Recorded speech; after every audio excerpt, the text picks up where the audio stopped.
Welcome to part 6. Let's get this thing to run.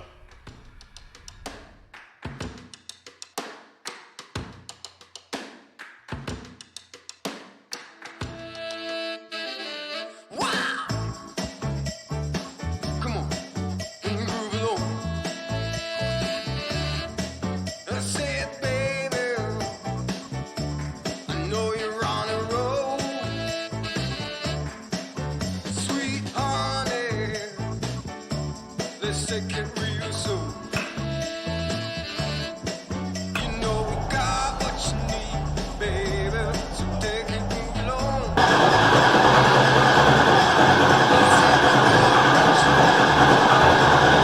Come and groove along. Rotor turns counterclockwise. Come on. It says in the book it turns counterclockwise. Small block forward.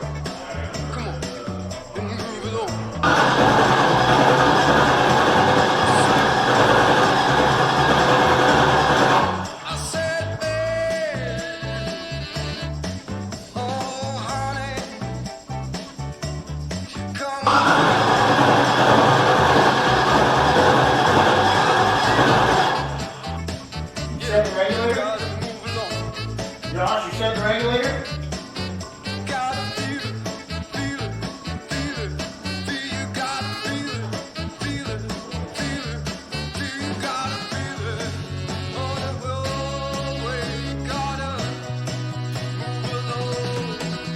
There. That's on.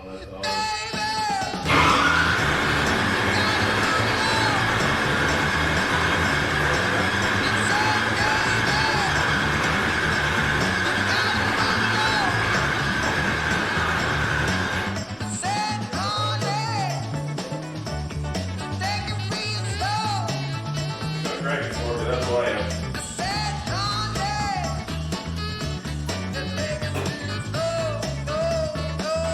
There.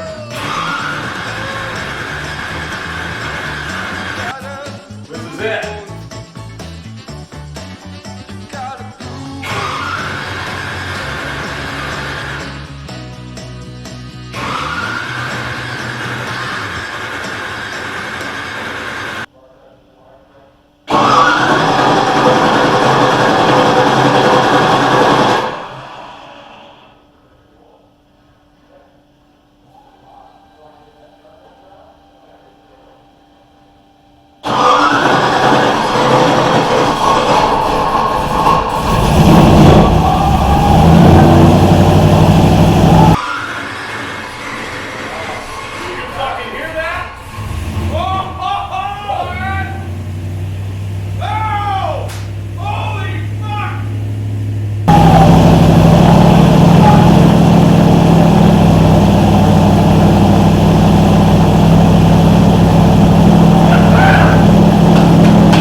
So as far as a power estimate, I'm guessing about 400 because I know that you take a 5.3, you put a cam in it, you can make 400 no problem. This having a little more displacement, even though I have really crappy compression, 8.6 to 1, it should make 400. The intake, being that short runner fabricated style, is really sucky for torque and stuff. And I'm kind of afraid to spin it up above 6,000 very much because I'm not sure my push rod geometry and all that stuff is so good. But I'm thinking it should do 400. Anything more than that is a bonus to me. So, let's see what happens.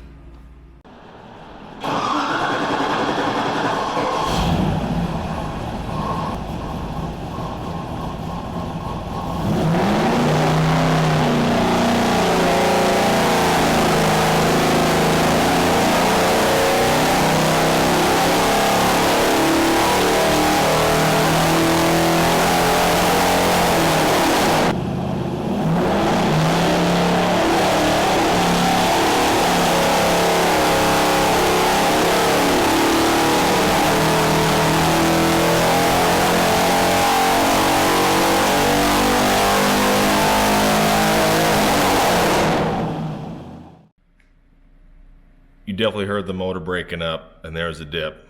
Didn't totally let go.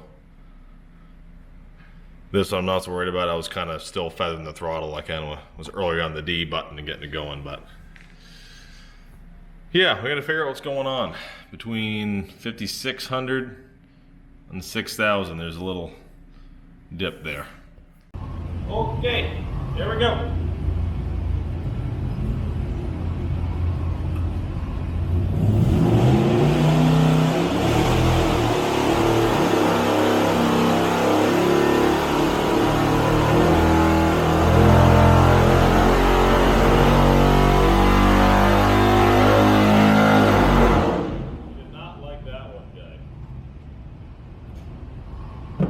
So, more fuel is not the answer, because it was fucking boring. In the power. That's just a, yeah. So maybe fuel is not the answer.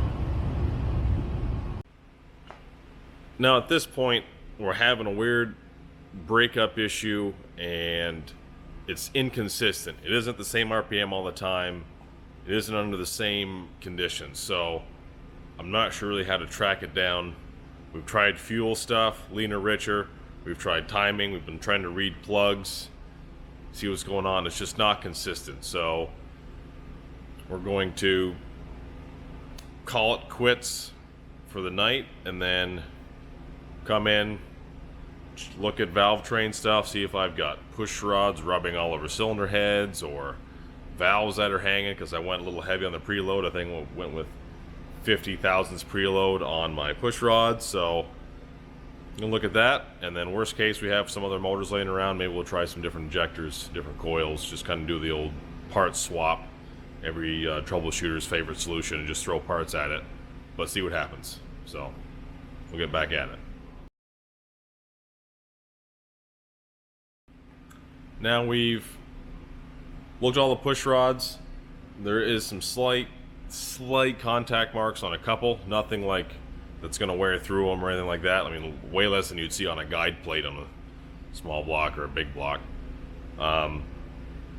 We had some coils from the sloppy style motor we did, and some Holley 83 pound injectors instead of the FIC injectors I had. So let's get it back together and see what happens.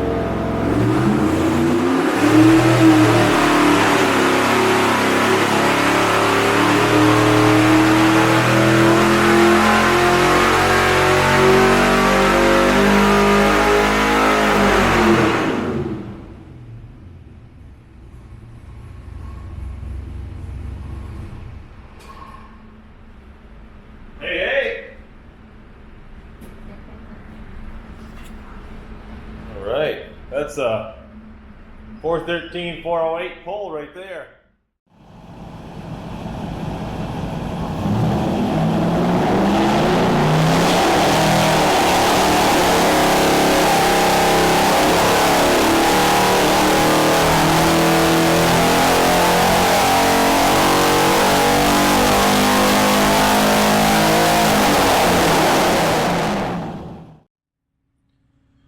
So that's about, I think, all we're going to get out of it. We tried messing around with some timing and some air-fuel ratio, and we tried it like a circle track fuel and then just went back to pump gas. But 408 torque and 413 horse. I started my pulls at 4,000 because I know this cam has a peak around 4,500, and sure enough, same on this motor as in an LS, and peak power is up around 6,000. So above 400, I'm going to call that a win.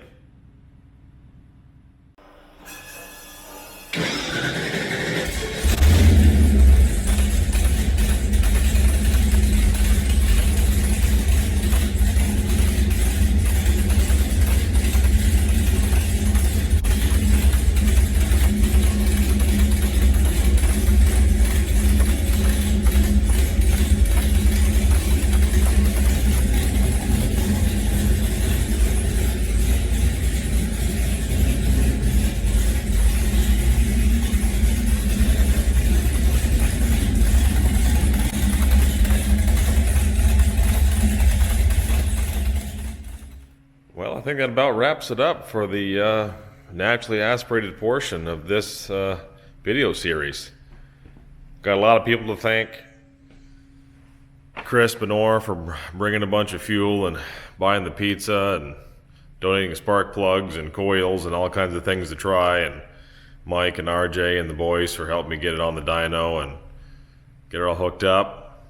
Chad for machining the heads for me and all that kind of stuff. So long list of people I bought parts from and bounced ideas off of, and I'm stoked. The fact it finally started up and actually ran once I got my stuff straightened out with wiring and programming, it was awesome, and it made more than 400 horsepower. A lot more? No. But it ran. I wasn't here to set any records. I was here to just say, everybody said it can be done, or they've done it 10 years ago. Let's see it. So there it is. Well, now it's time to slap some turbos on it and see what we can do. So stay tuned. Like, share, subscribe, and we'll see you on the next installment of how to blow up a 351 LS.